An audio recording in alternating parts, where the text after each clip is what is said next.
गजपति जिलार आसिछक अत्यंत दुखद हृदय विदारक खबर शोइथिबा बेले माड़ी आसिला काल साप कामुड़े चली जाइछि मां 7 वर्षर पुओं जीवन। रायगढ़ ब्लॉक चलांग पंचायतर कड़म्बातल ग्राम में घटी अभावन घटना। सौभाग्यवशतः बंची जाइछन्ति बापा और 1.5 वर्षर कन्या।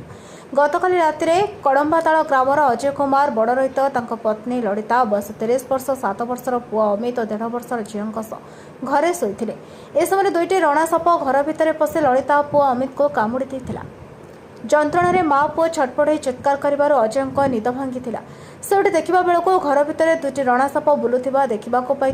परिवार लोके तुरंत उभय को उद्धार कर रायगढ़ गोष्ठी स्वास्थ्य केन्द्र में भर्ती करते अवस्था गुरुतर होगा पारଳାଖେମୁଣ୍ଡି जिला मुख्य चिकित्सालय को स्थानांतर कर चिकित्साधीन अवस्था माँ पुओं मृत्यु घटी।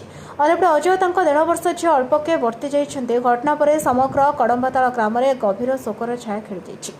गजपति जिलूर भास्कर जैन रिपोर्ट, नायपति टीवी।